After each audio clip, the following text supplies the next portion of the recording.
రాజకీయ నాయకులు 99% మంది దొంగలే. వారిని మించిన అవినీతి పరులు ఎక్కడా ఉండరు. దోచుకోవడం, మోసం చేయడమే వారి ప్రథమ కర్తవ్యం. ఇక చిన్న చిన్న పనులు చేసి మొత్తం జాతినే ఉద్ధరించినట్లు చెప్పుకోవడం అనేది ఈ మధ్య మొదలైన కొత్త ట్రెండ్. జనం సొమ్ము జనాలకే ఇచ్చి పెద్ద పొడుస్తున్నామని చెబుతారు, కానీ తాము జనం సొమ్మును ఎలా మింగుతున్నామో చెప్పరు. రాజకీయ పతివ్రతల మాదిరిగా బిల్డప్లు ఇస్తూ ఉంటారు. ఇలాంటి నాయకులు అడుగుకి కొరుంటారు, కానీ వారెంత వెదవలైనా సరే ప్రజలకు న్యాయం చేసే అధికారం దమ్మున్నది ఎవరికైనా అంటే అది ఐపీఎస్ ఆఫీసర్లకే. రాజకీయ నాయకులకు ఎదురెళ్లి డ్యూటీ చేస్తే ఎవ్వరూ ఏమీ చేయలేరు. మహా అయితే ట్రాన్స్ఫర్ చేస్తారంతే. అయినా సరే భయపడకుండా నిజాయితీగా పనిచేస్తే ప్రతి ఒక్కరూ భయపడతారు. మనకంటే ఉన్నత స్థాయిలో ఉన్నవారైనా సరే నిజాయితీకి ఉన్న దమ్ము అలాంటిది. ఇలాంటి ఆఫీసర్లు మనకు ఎక్కడో ఓ చోట కనిపిస్తారు. మనం సినిమాల్లో డైలాగులు వింటూ ఉంటాం, పోలీసుడు ట్రాన్స్ఫర్ అయితే పోలీస్ స్టేషన్ కే వెళ్తాడు, పోస్ట్ ఆఫీస్ కి కాదు అని. అది సినిమా. కానీ రియల్ లైఫ్ లో అంతకు మించి ఓ నిజాయితీ ఐఏఎస్ ఉన్నారు. ఆమె పేరు ముగ్ధా సిన్హా.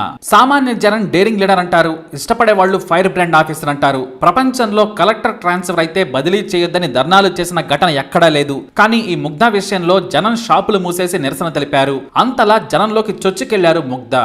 మీరు పేదవారా, చెమటతో వచ్చారా, చదువు రాని వారా, చిరిగిన బట్టలతో కలెక్టర్ ఆఫీస్ ముందు నిలబడ్డారా, ఎలా ఉన్నా సరే మేడం దగ్గరకు రమ్మని మీకు స్వాగతం పలుకుతారు సిబ్బంది. సరాసరి కలెక్టర్ ముందు కుర్చీలో కూర్చోబెట్టి మంచినీళ్లు ఇచ్చి మీ సమస్య వింటారు. మీ ఆకలిని కళ్ళలో చూస్తే కడుపు నింపుతారామె. మీకు పోటీగా అవతల వైపు మంత్రి వచ్చినా సరే సింగిల్ ఫోన్ కాల్ తో సమస్యను పరిష్కరించేస్తారు. సామాన్యుల పాలిట దేవత ముగ్ధా సిన్హా. 15 ఏళ్ల సర్వీస్ లో 13 ట్రాన్స్ఫర్లు.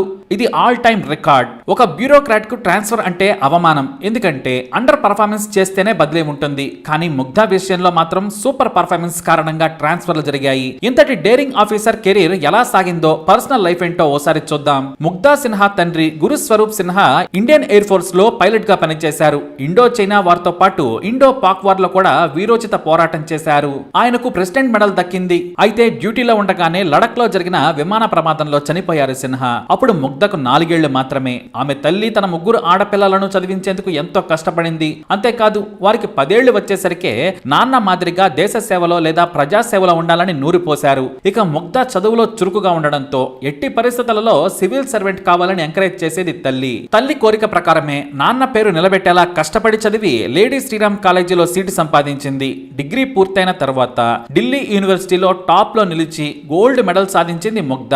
ఆ తర్వాత సివిల్ సర్వీసెస్ కు ప్రిపేర్ అయింది. అయితే మొదట ఫారెన్ సర్వీసెస్ కు వెళ్లాలని ముగ్ధకు ఉండేది. కానీ జనం మధ్య జనం కోసం పని చేయాలని తల్లి చెప్పడంతో సివిల్ సర్వీసెస్ కు ప్రిపేర్ అయ్యారామె. 1997లో మొదటిసారి సివిల్స్ కు ప్రిపేర్ అయినా సాధించలేకపోయారు. కానీ 1998లో రెండవ ప్రయత్నంలో సివిల్స్ లో 8వ ర్యాంకు సాధించి తన తల్లి కలను, తండ్రి ఆశయాలను తీర్చేందుకు దగ్గరయ్యానన్న తృప్తి ఆమెలో కలిగింది. ఐఏఎస్ ఆఫీసర్ గా మొదట ఉదయపూర్ ప్రొఫెషనరీ ఆఫీసర్ గా కెరీర్ మొదలు పెట్టారు ముగ్ధా సిన్హా. ఆ తర్వాత అజ్మేర్ జిల్లాలోని 4 తాలూకాలకు సబ్ డివిజనల్ ఆఫీసర్ గా ఇండిపెండెంట్ చార్జ్ తీసుకున్నారామె. ఆ తర్వాత మొట్టమొదట జైపూర్ కు అడిషనల్ కలెక్టర్ గా బాధ్యతలు నిర్వహించారు. అదనపు కలెక్టర్ పోస్ట్ తర్వాత సీఎం ఆఫీస్ లో 2 ఏళ్లు పనిచేశారు. అక్కడ నుంచి ఆమె తన జాబ్ లో ఉన్న పవర్ ఏంటో కాదు, నిజాయితీగా పనిచేస్తే నాయకులు, అవినీతి పరులు ఎలా పరిగెడతారో చూపించారామె. 2005లో మొదటిసారి హనుమాన్ గర్ జిల్లా కలెక్టర్ గా వెళ్ళినప్పుడు ఆమెకు మొదటిసారి కులపిచ్చి ఉన్న నాయకులు ఆఫీస్ కు వచ్చేవారు. సామాన్యుల మాటలు చెల్లుబాటు కాకుండా అడ్డుపడేవారు. అగ్రకులం పిచ్చితో వచ్చే నాయకులను చూసి ఆశ్చర్యపోయేవారు.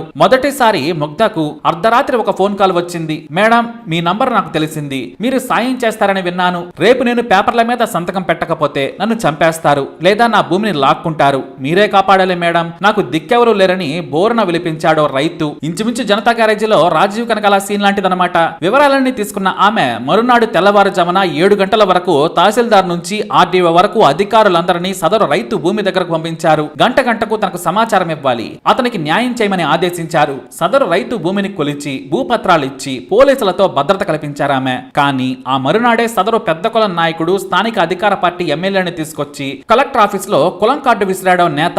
మంత్రుల పేర్లు చెప్పి తమ కులం వాడికి ఎలా అన్యాయం చేస్తారని రెచ్చిపోయారు. మర్యాదగా మాట్లాడితే ఆఫీస్ లో ఉండండి లేదా పర్యావసనాలు వేరుగా ఉంటాయని ఒకే ఒక మాట చెప్పడంతో సర్దుకొని వెళ్లిపోయాడు ఆ నేత.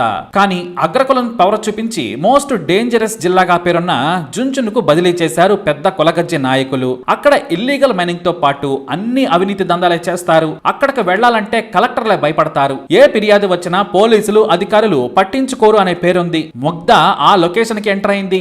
అయినా ఏ లొకేషన్ అయితే ఏంటి, డ్యూటీ నిబద్ధతగా చేసే విషయంలో దేవుడు ఎదురొచ్చినా సరే తగ్గేదేలే. సరిగ్గా ముగ్ధ వెళ్లిన 2 నెలలకే నెలలకే ఒక మైనింగ్ లో పేలుడు పదార్థాలు పేలి 3 కూలీలు చనిపోయారు. ఆ పేలుడు తర్వాత ఓనర్లంతా పారిపోయారు. ఆ మైనింగ్ కు ఒక్క అనుమతి కూడా లేదు. ఓనర్లెవరో తెలియదు. మొత్తం వాహనాలను సీజ్ చేసి మైన్ ను మూసేయించాలని అధికారులను ఆదేశించారు. స్వయంగా బాధితుల దగ్గరకు వెళ్లి ప్రభుత్వం తరపున సాయం చేశారు. నేటి వరకు ఆ మైనింగే కాదు, చుట్టుపక్కల అన్నింటినీ మూసేశారు. ఆ తర్వాత జిల్లాలో గ్యాస్ సిలిండర్లను బ్లాక్ చేస్తూ వాహనాలను రోడ్డు మధ్యలో ఆపి గోడౌన్లకు చేరకుండా బ్లాక్ మార్కెట్ చేస్తున్న వారిని అరెస్టు చేయించారు. అంతేకాదు సిలిండర్ ఎవరికి సమయానికి రాకున్నా ఎక్కువ ధరకు అమ్మినా నాకు ఫోన్ చేయాలని ప్రజలకు చెప్పారామె. ముగ్ధా సిన్హా కలెక్టర్ అయిన తర్వాత జనం జాతరలా కలెక్టర్ ఆఫీస్ కు రావడం మొదలు పెట్టారు. జన జాతర మొదలు కావడంతో డాక్ మానిటరింగ్ సిస్టమ్ అనే ప్రత్యేక సెల్ ను ఏర్పాటు చేశారామె. ప్రతి ఫిర్యాదును డాక్యుమెంట్ చేయించడంతో పాటు స్వయంగా ఫోన్ చేసి పరిష్కారాలను కూడా పంపేవారు. ఆ కార్యక్రమానికి జిల్లా మొత్తం నుంచి జనం జేజేలు పలికారు. అయితే పెద్ద నాయకుల వివాదాలను కూడా పట్టించుకోకుండా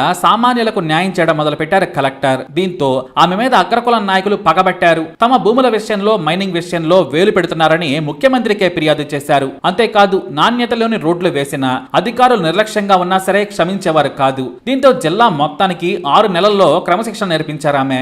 ఇంకేముంది, జిల్లా నాయకులంతా పగబట్టి మళ్లీ ట్రాన్స్ఫర్. బదిలీ అవడానికి ఆమె ఎప్పుడు సిద్ధంగా ఉంటారు. తన లగేజ్ కూడా అలా రెడీగా ఉంటుంది. జస్ట్ కారెక్కడమే అంతే.